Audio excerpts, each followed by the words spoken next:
If you ever feel caught in the crossfire of opposing desires or battling conflicting thoughts, then this video's for you. We will discuss how St. Augustine conquered the devil with his own mind, because every victory starts with winning the war within. His autobiography, The Confessions, provides an intimate glimpse into the turmoil of his soul as he navigated the treacherous waters of human nature. St. Augustine, the brilliant bishop of Hippo in North Africa, grappled with intense internal battles long before he became a renowned theologian.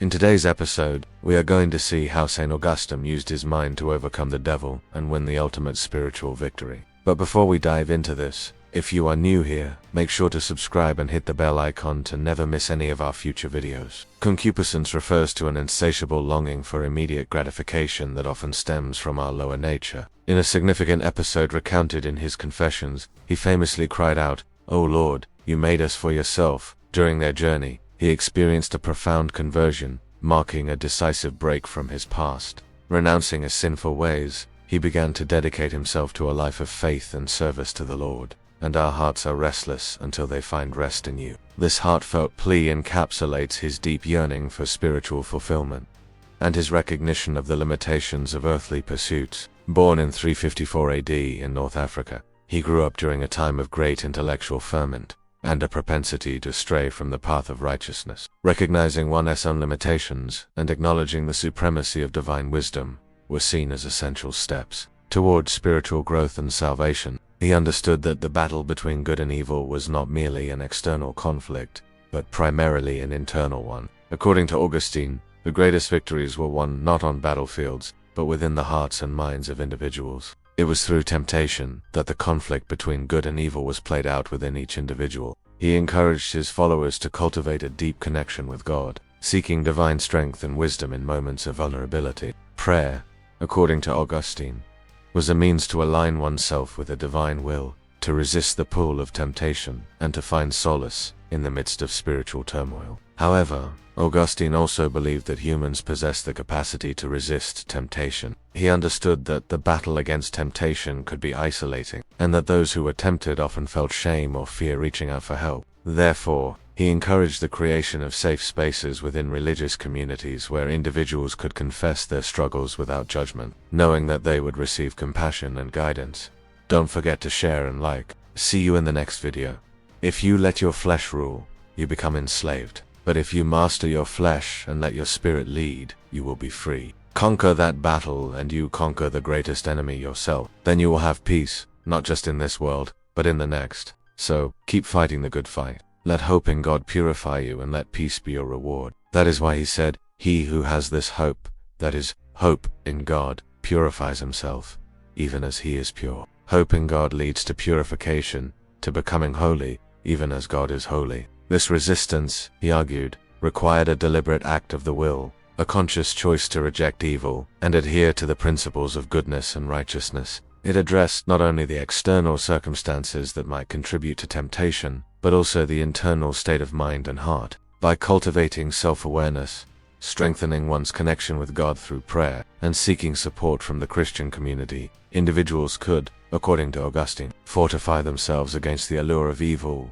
and emerge victorious in their spiritual journeys. This inherent corruption, however, did not diminish God's mercy or his desire for reconciliation with humanity. Augustine's theology emphasized the possibility of redemption through faith in Jesus Christ. Augustine emphasized the importance of self-awareness and introspection. He urged his followers to examine their own thoughts, emotions, and desires, recognizing that the first step towards overcoming temptation was understanding its source and nature within themselves. He saw Christ's sacrifice as the means to restore the broken relationship between humanity and God, offering forgiveness and the opportunity for spiritual renewal. This experience shook him profoundly, highlighting the destructive consequences of unchecked concupiscence. Despite the disapproval of his family, Augustine's commitment to his newfound faith remained steadfast. His mother, Monica, played a pivotal role in supporting him through this challenging period. For Augustine, pride represented a fundamental distortion of the human condition.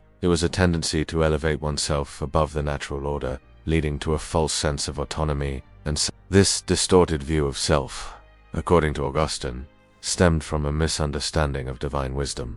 Pride, in essence, was the belief that human wisdom could replace or even contradict divine revelation. Her unwavering prayers and love served as a source of strength for Augustine as he navigated the complexities of his evolving faith. Augustine's concept of pride as a distortion of human nature had profound implications for his understanding of sin. He argued that original sin, inherited from the fall of Adam and Eve, was essentially a prideful rejection of divine authority. By yielding to temptation and choosing disobedience, our ancestors severed their connection with God and introduced sin into the world. This act of defiance, according to Augustine, was driven by pride, which led to a state of alienation from both God and one's true self. It was during this period of his life that Augustine found solace in the writings of Saint Ambrose, the Bishop of Milan.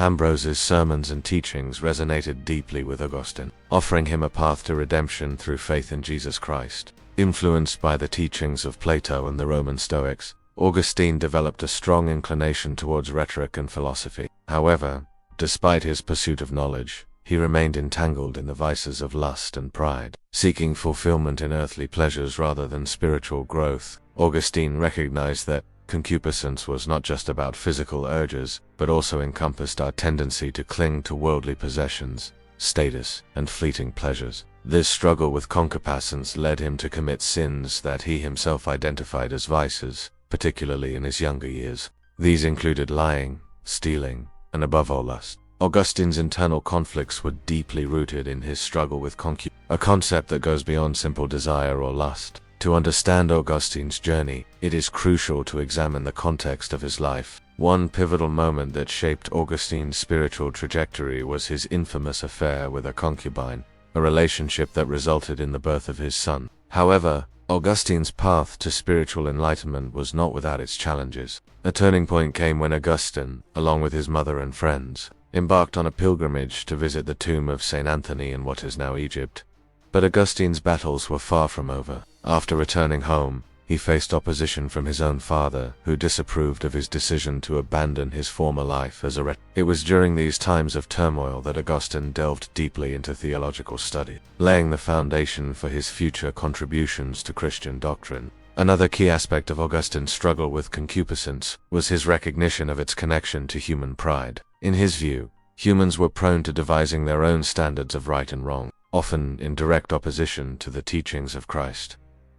The consequences of this alienation were Augustine believed that original sin corrupted human nature, leaving us with a tendency toward evil. Overcoming pride, therefore, became a central tenet of Augustine's teachings. As a renowned bishop, Augustine's teachings on resisting temptations had a profound impact on his followers. He offered practical advice and spiritual guidance to help people navigate the complexities of human nature and resist the allure of temptation. Temptation, in Augustine's view, was an inevitable part of the human experience. To support those struggling with temptation, Augustine advocated for a life of prayer and meditation. Furthermore, Augustine recognized the importance of community and the support of fellow believers. In essence, Augustine's approach to resisting temptation was holistic. To put it simply, Augustine taught that the real war is in your mind, a war between your flesh and spirit. So remember, brothers and sisters, the battle is in your mind, in your heart. Thanks for watching.